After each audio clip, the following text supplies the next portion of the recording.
Assalamualaikum warahmatullahi wabarakatuh. Kita belajar lagi dalam program RefD, Real English for Daily Interaction. Pada kesempatan ini kita akan membahas tips cepat penyelesaian soal bahasa Inggris, khususnya untuk soal yang ada penggunaan verb base atau sering disebut sebagai verb one, kata kerja bentuk dasar. Baik, sebelum kita masuk ke pembahasan, silakan di-subscribe dulu channel ini dan silakan di-share, mungkin bisa bermanfaat untuk teman-teman kita yang lain. Oke, fokus kita tentang pembahasan bentuk kata kerja. Nanti kita membahas verb base yang digunakan setelah subject, setelah bentukan to, setelah auxiliary, kata bantu do, does, did, dan modal, serta setelah causative. Tapi sebelum kita masuk ke pembahasan itu, kita pahami dulu bentuk kata kerja dasar atau verb base dalam bahasa Inggris yang nanti akan kita terapkan dalam pembahasan kita. Bentuk kata kerja itu secara umum bisa dibagi dua, ada lexical verb, bentuk asli, artinya bentuk katanya ini tidak punya pola pembentukan tertentu. Jadi harus kita pelajari secara mandiri. Apakah kita hafal atau teknik lain untuk kita kuasai. Ya, seperti go, play, eat, smile, dan sebagainya. Contoh kalimatnya seperti ini. Children play, we go, the girls smile. Jadi kata-kata ini tidak dibentuk berdasarkan proses tertentu. Ada juga bentuk delexikal atau derivative verb, itu kata kerja yang bisa kita pelajari karena dia merupakan bentuk turunan. Misalnya, ciri-cirinya dia memiliki akhiran V atau EV atau EV, ya, seperti qualify, modify, purify, dan sebagainya. Atau yang punya akhiran IZE atau ISE, neutralize, minimize, categorize, dan sebagainya. Atau yang akhirannya en, lighten, fasten, brighten, ya, ini ciri-ciri. Atau yang dengan awalan en, jadi ada yang sebagai akhiran, ada yang awalan. Enable, enlarge, enclose. Ini bisa kita pelajari, artinya kita cirenin lah kira-kira ya. Kalau yang punya bentuk seperti ini bentuk kata kerja. Jadi pada saat nanti kita memilih, kita bedakan mana kata sifat, mana kata benda, mana kata kerja. Kita akan tahu, oh, kata kerja itu yang akhirannya, yang bentuknya seperti ini. Oke, sekarang kita kembali ke pembahasan. Verb base itu digunakan dengan beberapa aturan. Yang pertama, digunakan setelah subject dalam simple present tense. Artinya kita harus paham dulu simple present tense. Penting buat kita untuk mengetahui bahwa itu present tense. Ciri umumnya biasanya kalau negatif, interrogatif ada penggunaan do, does, gitu ya. Atau secara umum dari bentuk waktunya. Tidak menunjukkan bentuk waktu lampau atau yang akan datang. Ya, jadi kita pelajari present tense. Secara umum present tense ini kalimat yang paling sederhana. Gitu ya. Kemudian kita lihat batas kata yang menjadi subjek dalam satu kalimat. Ini umum sekali, bukan hanya present tense. Kadang-kadang subjek itu terdiri dari beberapa kata atau disebutnya frase. Jadi kita harus menentukan, kumpulan kata ini membentuk subjek. Baru kita bisa tentukan kata kerjanya akan muncul setelah subjek. Kemudian untuk subjek yang berbentuk she, he, it atau benda-benda yang diwakili she, he, it, maka ada perubahan bentuk kata kerja, penambahan s atau es di ujungnya. Misalnya begini, ada contoh kalimat, contoh soal students bla bla bla some projects. Di sini kita lihat subjeknya adalah students, kemudian yang dicari adalah verb base. Di sini kita bisa analisa pilihannya. Creation, akhiran ion itu menunjukkan kata benda, berarti bukan kata kerja. Eve juga menunjukkan kata sifat. Akhiran li ini menunjukkan adverb, berarti bukan kata kerja. Berarti setelah kita bedakan akhiran-akhirannya, kita lihat ada bentuk kata kerja dasar create, ya. Dan ini setelah kita bisa membedakan antara ion, eve, dan sebagainya, kita dapat, oh, ini bentuk kata kerja dasar.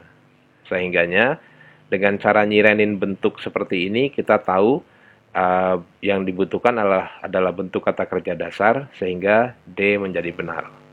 Baik, kita lihat contoh soal yang kedua. Di sini ada kalimat soal the witnesses of the crime bla bla bla the criminal. Kemudian option pilihannya adalah recognition, recognizable, recognize, recognizing. Ya, kita lihat di sini yang menjadi subjek adalah the witnesses of the crime. Beberapa kata yang menjadi subjek. Setelah itu kita tahu yang hilang dari kalimat ini adalah verb. Ya, karena kalimat ini tidak menunjukkan bentuk waktu tertentu, maka sangat mungkin atau kemungkinan besar ini yang dicari adalah verb base. Ini bisa kita lihat juga dari pilihan jawaban yang dimunculkan, opsinya. Yang A, recognition, akhiran ion, ini ciri-ciri kata benda, bukan kata kerja, bukan verb. Akhiran able, recognizable, ini juga menunjukkan kata sifat. Yang akhiran able itu kata sifat, berarti bukan kata kerja, tidak bisa kita gunakan sebagai jawaban. Nah, yang C ini ada akhiran is. Tadi akhiran is itu salah satu ciri-ciri bentuk kata kerja dasar. Ya. Dan yang D ini recognizing, bentuk kata kerja yang menggunakan ing atau disebut gerund. Atau kalau mau difungsikan sebagai kata kerja, dia harus ada to be. Ing, bentukan ing tidak bisa berfungsi sebagai kata kerja tanpa penyertaan to be. Nah, dari sini kita tahu yang bentuknya verb base atau kata kerja dasar adalah option C. Jadi pilihannya menjadi jawabannya menjadi C. Baik, kita lanjutkan bentuk kedua atau aturan kedua. Kapan kita menggunakan verb base adalah setelah bentukan to. Pada umumnya, setelah to itu diikuti kata kerja bentuk satu, bentuk dasar. Ya, jadi yang pertama kita pastikan dulu bahwa to ini yang dilihat adalah, yang dicari setelah to adalah kata kerja. Ini bisa kita lihat dari pilihan jawaban. Ya, pilihan jawabannya menunjukkan pilihan kata kerja, bukan kata tempat, misalnya to my school dan sebagainya. Jadi, semua to, kalau sudah ada kita lihat to, maka berikutnya pasti kata kerja dasar. Kecuali kalau to-nya itu dalam kata 6 yang ini. Be used to, look forward to, be accustomed to, object to, dan to take to, sama confess to. Nah, 6 kata ini, walaupun ada to, tapi dia diikuti bentukan ing. Ya, jadi walaupun ada to-nya, be used to, dia tidak diikuti verb base, tapi verb ing. Kita lihat misalnya seperti ini. Contohnya, the players intend to bla bla bla and object to bla bla bla the contract. Para pemain itu cenderung akan bla bla bla dan menolak untuk bla bla bla. Nah, di sini kita lihat pilihannya ada dua-duanya kata kerja dasar, quit, sign, ada dua-duanya pakai ing, quitting, signing, atau salah satu saja, quit, signing, atau yang ing-nya quitting, yang sign-nya verb base. Nah, bisa kita analisa begini. Yang pertama, intend to, ini memang ada to, yang kedua object to, kata kerja setelah to, tapi bisa kita bedakan, intend to ini masuk ke dalam aturan umum, jadi dia bukan sesuatu, bukan kata kerja, tidak diikuti kata kerja ing. Jadi jawabannya intend to quit. Kita dapat jawaban quit. Sedangkan yang object to ini masuk ke dalam pengecualian tadi, yang 6 kata. Object to harus diikuti ing. Object to signing. Nah, jadi kalau kita gabungkan jawabannya quit dan signing itu option C. Pilihannya menjadi pilihan yang C. Oke, kita lanjutkan penggunaan yang ketiga, yaitu kata kerja yang disertai dua bentuk auxiliary. Yang pertama, do, does, did. Ya, baik itu dalam konsep positif, negatif, maupun interrogatif.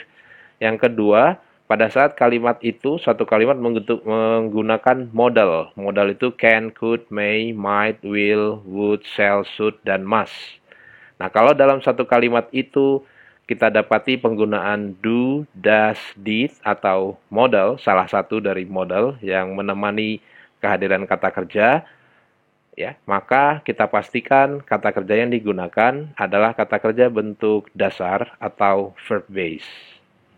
Oke, kita lanjutkan contoh soalnya seperti ini. Ada soal dengan kalimat the government will bla bla bla sport facilities for the event. Pilihannya development, to develop, developing, develop. Nah, di sini kita tahu yang dicari adalah verb. Itu karena ada kemunculan modal auxiliary dalam bentuk will. Dan kita pahami tadi semua bentuk modal will salah satunya itu harus diikuti bentuk kata kerja dasar atau verb base.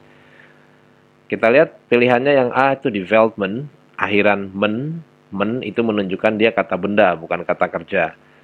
Option B itu pakai to develop, ini berarti to infinitive dan tidak cocok untuk menjawab karena ada will. Developing ada berbentuk ing juga nggak cocok untuk modal will. Maka bentuk dasarnya yang muncul adalah develop. Jadi pilihan yang sesuai untuk menjawab kalimat will bla bla bla adalah develop. Jadi jawaban untuk soal ini adalah pilihan yang D. Contoh yang lain kita lihat, where did the leaders bla bla bla the independence? Pilihannya proclamation, to proclaim, proclaimed, dan proclaim. Ya, kita analisa dulu, yang dicari adalah verb, dan di sini kita dapat clue ada penggunaan did dalam kalimat ini. Dengan aturan tadi, did itu harus pakai verb 1 atau verb base. Kita analisa soalnya, akhiran ion pada proclamation ini menunjukkan dia kata benda bukan kata kerja, yang akhirnya ion, tion, sion gitu ya. Yang B itu ada to-nya, nggak cocok karena ada did-nya, dia tidak mungkin pakai to gitu ya. Proclaim ini bentuk kata kerja lampau atau kata kerja kedua atau ketiga ya, sama kedua ketiga bentuknya pakai ed, berarti nggak cocok. Nah dari sini kita tahu yang merupakan bentuk kata kerja dasar adalah pilihan D, proclaim ya. Jadi yang cocok adalah verb base pada pilihan D karena ada clue auxiliary did yang mewajibkan kita menggunakan pilihan dengan bentuk verb base.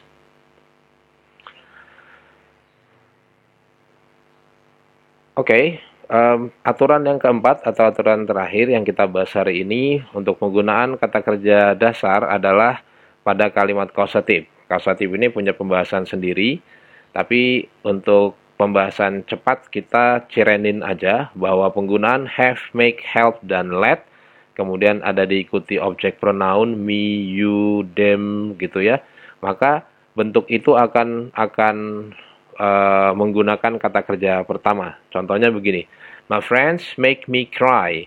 Jadi ada make, kemudian diikuti me atau you atau him atau siapa gitu ya. Ada objek pronoun, maka setelah objek pronoun itu harus pakai kata kerja pertama, cry. Contoh yang lain, they had someone prepare the food. Mereka meminta atau menyuruh seseorang menyiapkan. Had, bentuk kedua dari have, kemudian ada someone, maka setelah itu pakai verb base, prepare. Kita perhatikan contoh yang lain. Are you helping her finish her job?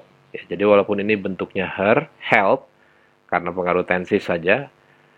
Ya, setelah her, maka digunakan verb base. He did not let me know. Let me know, bukan let me to know atau let me knowing gitu ya. Jadi penggunaan have, make, help, dan let plus objective pronoun, maka kata kerja yang digunakan adalah verb base. Kita lihat dalam bentuk soal seperti ini. The manager always lets his staffs bla bla bla new designs. Pilihannya creative, creation, creating, create. Kita tahu yang dicari adalah verb ya. Dan di sini ada penggunaan let ya, let's karena subjeknya manager. Kemudian diikuti objek pronoun, his staff. Maka yang kita cari adalah verb base. Ya, kita paham kalau Eve itu kata sifat, ion itu kata benda, ing itu gerund atau verb ing, ya kata kerja ing tidak cocok dengan bentukan let's plus objek. Maka bentuk yang paling cocok untuk soal ini adalah verb base pada pilihan yang D, create. Oke, itu yang kita bisa bahas pada hari ini. Terima kasih telah belajar dengan Didi Gawoh. Don't forget to subscribe. Thank you.